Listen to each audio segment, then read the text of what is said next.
जय भीम, नमो बुद्धाय.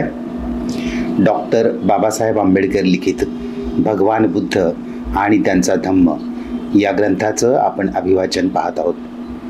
आजपर्यंत आपण 46 भाग पाहिले. आम्ही दिलगिरी व्यक्त करतो की मधल्या काही काळामध्ये आम्ही त्याचे पुढील भाग टाकू शकलो नाही. डॉक्टर बाबासाहेब आंबेडकर यांची जयंती, वाचू संविधान 12 तास हा संविधान वाचनाचा कार्यक्रम, बुद्ध पौर्णिमा, त्यानिमित्त काढण्यात आलेली धम्म रॅली, परित्राण पाठ या व अशा काही कार्यक्रमांमुळं आम्ही बिझी असल्यामुळं आम्ही काही भाग टाकू शकलो नाही. परंतु आता पुनश्च आपण सर्व भाग सलगतेनं टाकणार आहोत. आपण 46व्या भागापर्यंत तथागत भगवान बुद्धांचं साधारणपणे चरित्रवर्णन हे सगळं आपण पाहिलेलं आहे, ज्याच्यामध्ये तथागत बुद्धांच्या जन्मापासून ते धम्मप्राप्तीपर्यंत, ज्ञानप्राप्तीपर्यंत आणि त्यानंतर त्यांनी दिलेल्या धम्मदीक्षा या आपण पाहिलेल्या आहेत. 46व्या भागामध्ये आपण डाकू, अंगुलीमाल आणि इतर गुन्हेगारांची धम्मदीक्षा पाहिलेली आहे. इथून पुढं या पुस्तकाचा मूळ गाभा म्हणजेच डॉक्टर बाबासाहेब आंबेडकरांना अभिप्रेत असलेला धम्म आणि तथागत भगवान बुद्धांचे विचार हे आपण पाहणार आहोत. भाग 47वा, पुस्तकातील खंड 3, धम्मामध्ये भगवान बुद्धांचे स्वतःचे स्थान. भगवान बुद्धांनी आपल्या धम्मात स्वतःसाठीही विशेष स्थान राखलेले नाही. येशू ख्रिस्त हे स्वतःला ख्रिश्चन धर्माचे प्रणेता मानित असत. यापुढेही जाऊन ते आपल्याला देवपुत्र मानित असत. माणसाने येशू ख्रिस्त हे देवपुत्र आहेत असे जोपर्यंत मानले नाही तोपर्यंत त्याला मुक्ती नाही, अशी येशू ख्रिस्ताची अट होती. अशा रीतीने येशू ख्रिस्ताने ख्रिस्ती धर्मीयांची मुक्ती येशू ख्रिस्ताला प्रणेता व देवपुत्र मानण्यावर अवलंबून ठेवल्यामुळे त्यांनी ख्रिस्ती धर्मात स्वतःसाठी विशेष स्थान निर्माण केले. इस्लाम धर्माचे प्रणेता मुहम्मद पैगंबर हे स्वतःला परमेश्वराचा पैगंबर म्हणजेच प्रेषित मानित असत. याशिवाय ते असेही मानित असत की माणसाने 2 अटी मान्य केल्याशिवाय त्याला निजात म्हणजेच मुक्ती नाही. इस्लाम धर्मास मानणाऱ्याने प्रथम मुहम्मदाला देवाचा प्रेषित मानलेच पाहिजे. इस्लाम धर्मास मानणाऱ्याने नंतर मुहम्मद हे परमेश्वराचे शेवटचे पैगंबर आहेत असे मानलेच पाहिजे. इस्लाम धर्मात वरील 2 अटी मानणाऱ्यांना मोक्षाचा मार्ग खुला आहे. मुसलमानांचा मोक्ष हा मुहम्मदाला देवप्रेषित समजण्यावर अवलंबून ठेवल्यामुळे मुहम्मदाने आपणा स्वतःकरिता इस्लामी धर्मात कायमचे स्थान निर्माण केले आहे. भगवान बुद्धांनी अशी अट कधीही घातली नाही. शुद्धोदन आणि महामाया यांचे आपण औरस पुत्र आहोत ह्या पलीकडे ते स्वतः संबंधी अधिक काही म्हणत नसत. येशू ख्रिस्त आणि मुहम्मद यांनी आपापल्या धर्मशास्त्रात स्वतःसाठी जशी विशेष स्थाने निर्माण करून ठेवली आहेत, मोक्षाच्या मार्गात आपले महत्त्व सांगितले आहे, तसे भगवान बुद्धाने केलेले नाही.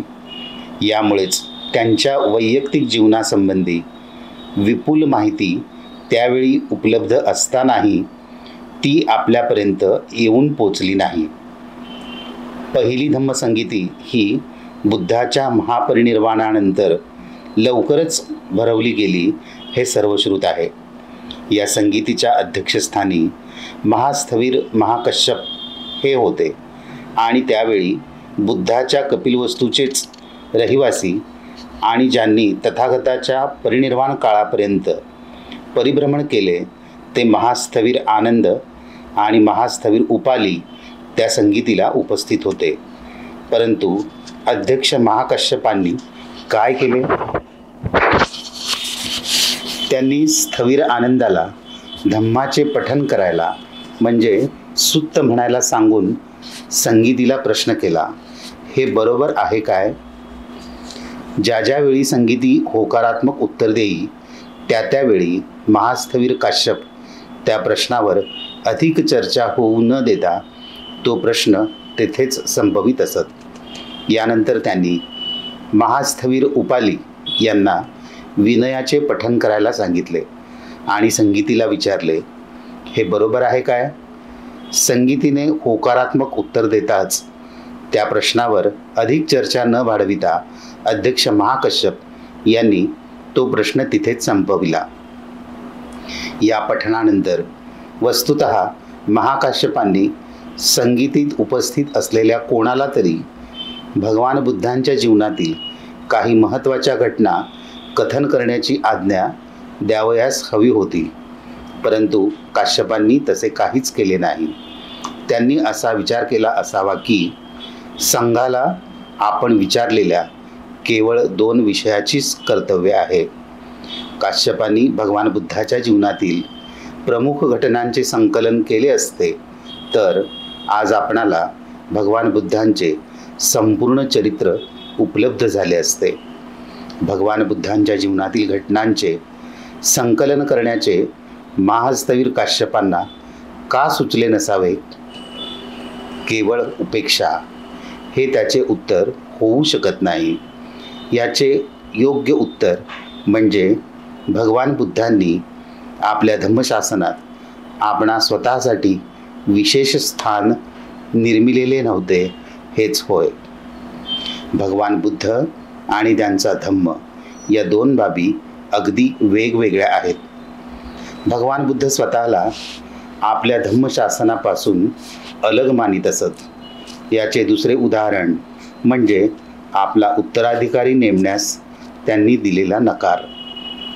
2-3 वेळेला त्यांच्या अनुयायांनी त्यांच्या पश्चात कोणी अधिकार चालवायचा याचा निर्देश करण्याची भगवंतांना विनंती केली होती, म्हणजे उत्तराधिकारी नेमण्याची विनंती केली होती।